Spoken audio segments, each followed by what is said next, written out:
പത്തനംതിട്ടയിൽ മുസ്ലിം ലീഗ് സ്ഥാനാർത്ഥി നിർണയത്തിൽ ഒരു വിഭാഗത്തിന് അതൃപ്തി. നഗരസഭാ സീറ്റുകളിൽ യുവാക്കൾക്ക് പരിഗണന ലഭിക്കുന്നില്ല എന്നാണ് ആക്ഷേപം. ആവശ്യങ്ങൾ പാർട്ടി പരിഗണിക്കുമെന്നാണ് പ്രതീക്ഷയെന്ന് MSF ജില്ലാ സെക്രട്ടറി തൗഫീഖ് എം കൊച്ചുപറമ്പിൽ പറഞ്ഞു.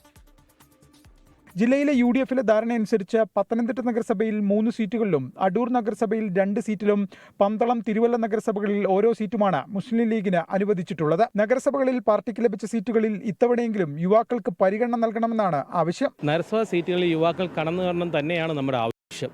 കാരണം പുതിയ മുഖങ്ങൾ കടന്നു വരേണ്ട സാഹചര്യം അനിവാര്യമായിരിക്കുകയാണ്. മുന്നണിയിലെ തന്നെ ഘടകകക്ഷികളും ഇടതുപക്ഷവും യുവാക്കളെ നിർത്തിയാണ് സ്വാധീനമില്ലാത്ത മേഖലയിൽ പോലും ജയിച്ചു കയറുന്നതെന്നും ഇവർ ചൂണ്ടിക്കാണിക്കുന്നു. കഴിഞ്ഞ കാലങ്ങളിൽ ഇലക്ഷനിൽ യുവാക്കളെ കൃത്യമായി പരിഗണിച്ച റിസൾട്ട് നിങ്ങൾക്ക് കാണാൻ സാധിച്ചിട്ടുണ്ട്. അപ്പോൾ അതേ പരിഗണന ഈ വട്ടവും പാർട്ടി നൽകുമെന്നാണ് ഞങ്ങളുടെ പ്രതീക്ഷ. അത് തന്നെയാണ് നമ്മുടെ ആവശ്യവും. പരിഗണന നൽകണമെന്നാവശ്യപ്പെട്ട യുവജന സംഘടനാ നേതാക്കൾ ജില്ലാ സംസ്ഥാന നേതൃത്വത്തെ ഇതിനോടകം സമീപിച്ചു കഴിഞ്ഞു. രാഷ്ട്രീയ സാഹചര്യം പരിഗണിച്ച് നേതൃത്വത്തിൽ നിന്ന് അനുകൂല നിലപാടുണ്ടാകുമെന്നാണ് ഇവരുടെ പ്രതീക്ഷ. അതേസമയം ജില്ലയിൽ പാർട്ടിയുടെ സ്ഥാനാർത്ഥി നിർണയ ചർച്ചകൾ അന്തിമഘട്ടത്തിലാണ്. വരും ദിവസങ്ങളിൽ തന്നെ അന്തിമ സ്ഥാനാർത്ഥി പട്ടിക പ്രസിദ്ധീകരിക്കും. 24 പത്തനംതിട്ട.